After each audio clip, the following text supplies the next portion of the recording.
Dennis here with another Kreisel Cares episode. Today, I'm going to talk about dosing done right.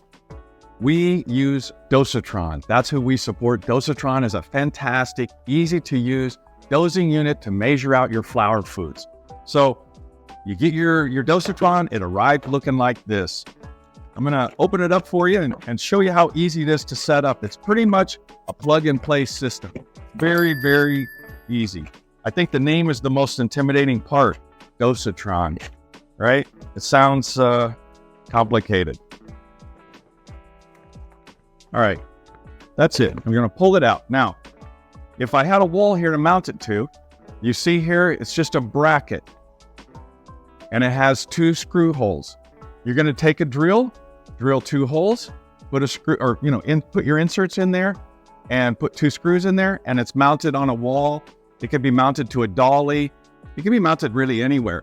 And then you see on the sides of the unit, there's little nipples here that they pop into these holes right here, okay?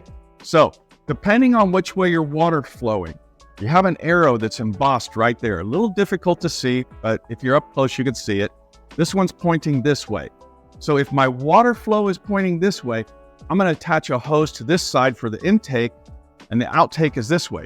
Now, if you say, well, my water's flowing the other way, real simple. You're just gonna unattach it, flip it around, and we're now going that way. Very, very simple. And so when you get started, hook it up, you're gonna take off the tip here. And this is just a plug, pull off the plug. And then you have your siphon hose.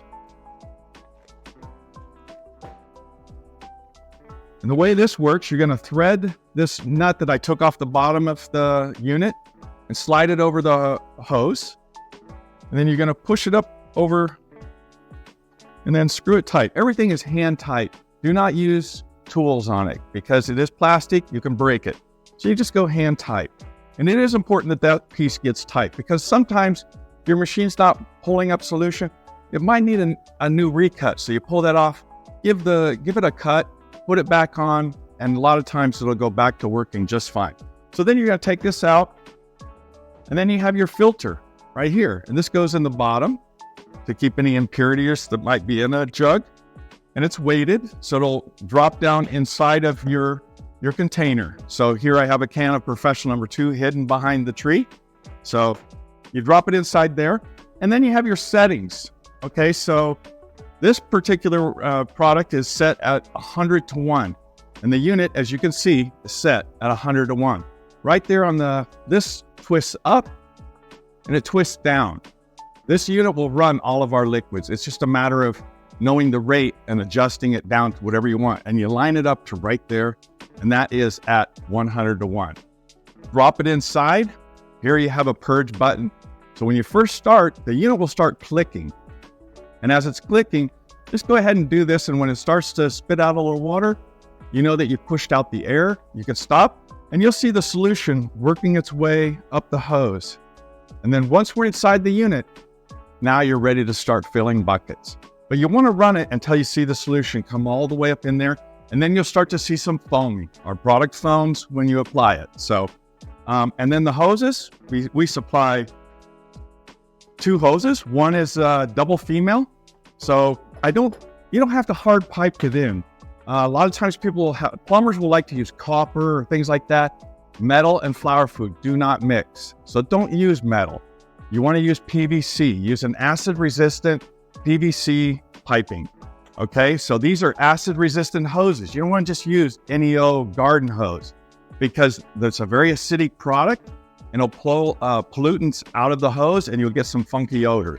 So you go to the intake side, and that's this side because we're flowing this way. You're going to screw this on here, take this cap off, screw it on. And then here, you could just hook this up to a spigot or a faucet. So you want to make sure you're mounted close enough to make this hook up. And then you have on the outgoing side, about a 7-foot hose. You're going to hook this to this side. And I recommend using a little bit of plumber's tape. That's that white, thin, stretchy tape. You're going to wrap it around there tight so you don't have any leaks. Turn on your water pressure, and you're ready to go and start filling bases. Now, when not in use, always turn it off.